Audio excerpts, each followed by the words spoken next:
Hey everyone, welcome to this series on feature engineering for data science and machine learning. In this video, we shall be focusing on some additional filter methods under the category of feature selection techniques. As you know, feature selection, these are a bunch of methods which focus on understanding individual columns, providing descriptive statistics of the column, and removing irrelevant or redundant features, and thereby it allows us to have a required data set or reduced set of features for our model building. So in the previous few videos, we talked about the variances, covariances, and correlation analysis. We also touched upon the types of correlation that are typically we used in data science and AI projects like Spearman, Kendall-Tau, and Pearson's. In this particular video, we'll talk about another method or filter method under feature selection category, and it's called information value. Okay, so what's the information value method? It involves finding out if the categorical variables or numerical variables, but categorized by using some binning techniques, and whether that column or those columns have association with the target or the outcome. Typically, it is for binary outcome. So information value evaluates the strength of correlation between some categorical variable or binned variable and the target variable, which is binary in nature. So the example, let's consider here a binary classification problem with a categorical column called color, and the outcome column is the target column. We would like to find out the association between the color and the outcome. And the outcome column will have values like 0 or 1. So let's take a look at some sample data set. You have categorical column called color, and the values in the categorical column like red, blue, and some of the other colors. And the outcome column is binary 0 and 1. The first step that we do is to find out the contingency column. That means how many samples of red in the data set. So in the data set, there are two events in the target. One is called event, the other one is non-event, for example. So like 0 or 1, and then how many of 0, how many reds appear in class 1 and how many reds appear in class 0. So just do a count of this, and that's called creating the pivot table or contingency table.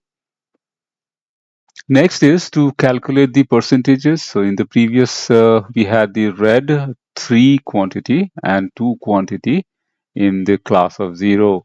So again, percentage is quite simple, 3 over 5 and 2 over 5, because there are 5 samples here. So 3 over 5 and 2 over 5, that gives you percentages. So you will do that calculation for all the values in the categorical column. Calculating odds, now we have additional step is to calculate odds of the probability. And we have 60%, and that corresponding to 60%, the odd is going to be 1.5.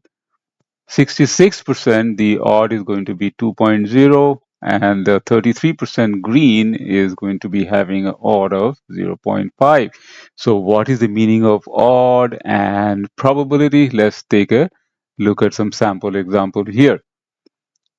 So let's say we have the number of patients who actually recovered after getting a treatment A is 40, and number of patients who do not recover. So it's like two classes of data, recovered and non-recovered. And this is the count here, 40 and 10.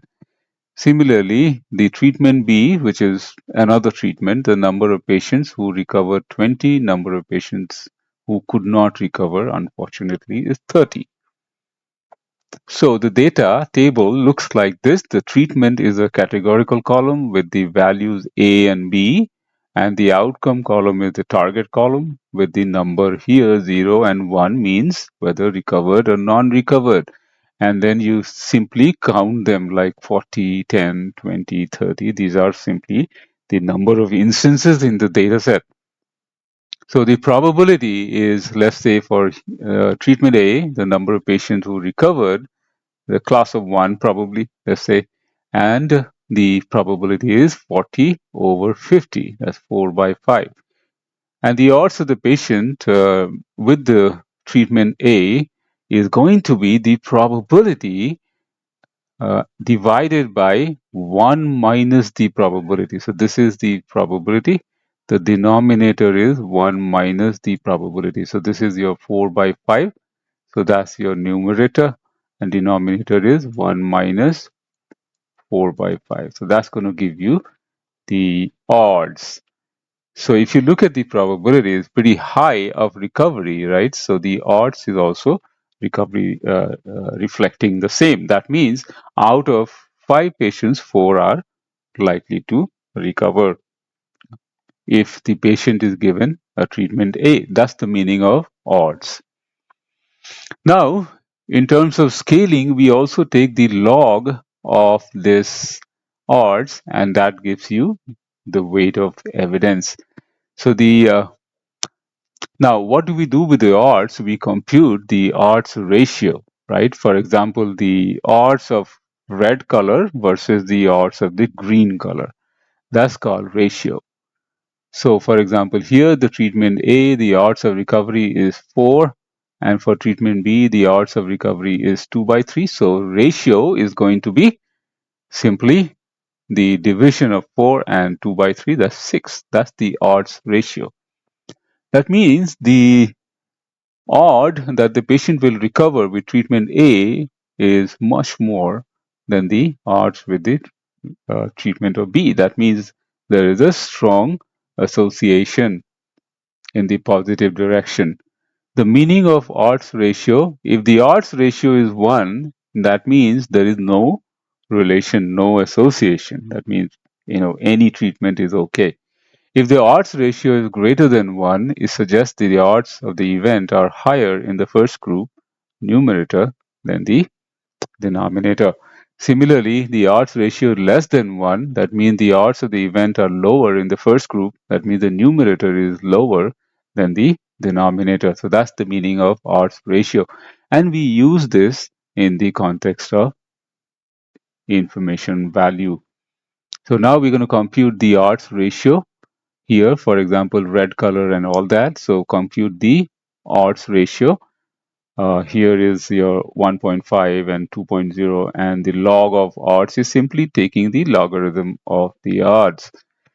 Now, next step is to calculate the differences in the log of odds. So log of odds of the sample here, so then log of odds is reference category. Now, this is something new here. Out of all these categories, red, blue, and green, the algorithm is going to pick one of these category as reference category, and then based on the reference category, it will going to find the difference of the log of odds.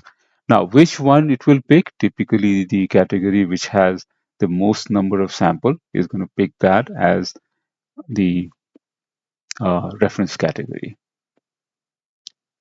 Now calculating the weight of evidence, which is simply the difference. So when you have already calculated the difference, that is called weight of evidence. Now finally, the information value is simply the differences of the probabilities of the sample, and then weight of evidence that you just calculated. And finally is going to give you a numeric value here. So what to make out of this numeric value? This is a recommendation by the statisticians based on many studies and experiments.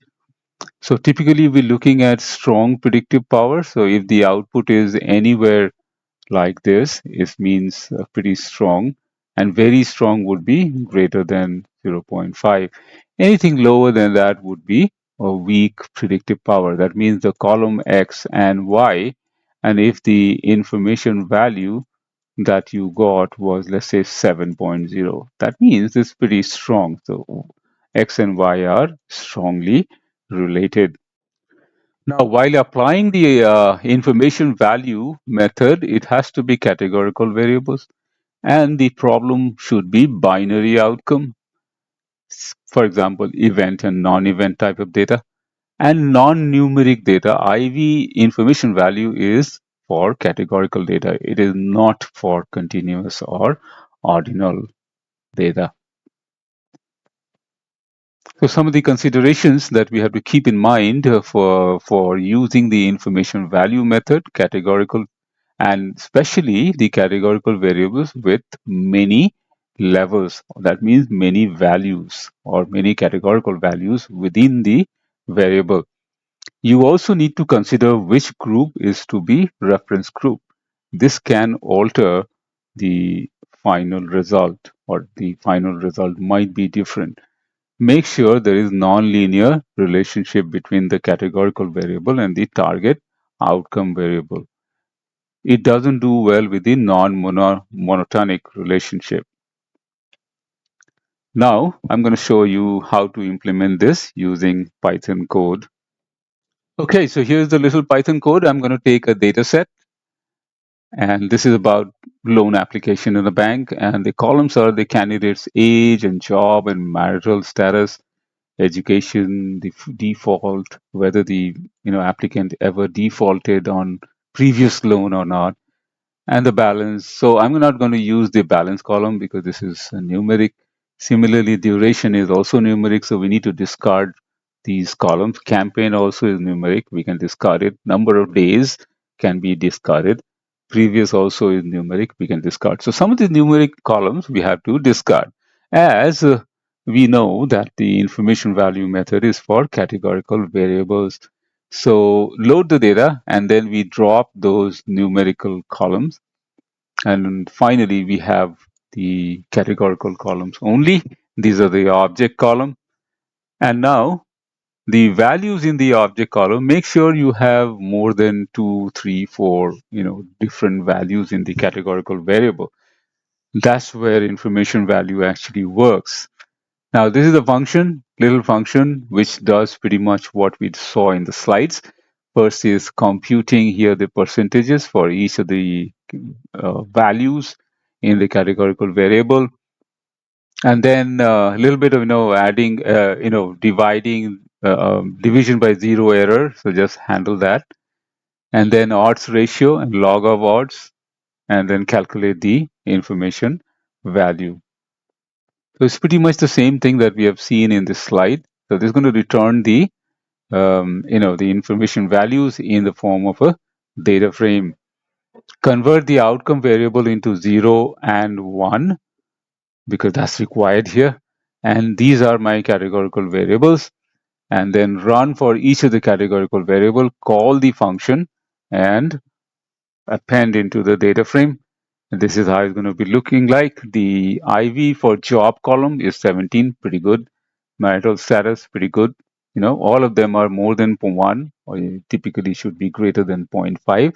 So all of these values are pretty strong. So that means these columns are discriminatory in nature. These columns are good for machine learning preparation or machine learning modeling. So the interpretation is anything greater than 0.5 is considered 0.5. So this is actually 0.5. Okay, so anything which is 0.5 is considered good here. All right, so that's pretty much in this code, and we'll see you in the next video. And what's going to be the next topic, I'm just going to show you. So that was your demo on information value. Next, going to be a long series of discussion on another filter methods called univariate feature selection. This is typically hypothesis testing, and there will be at least 3 to 4 different hypothesis testing methods that we will cover as part of univariate feature selection. Thank you all. See you in the next session.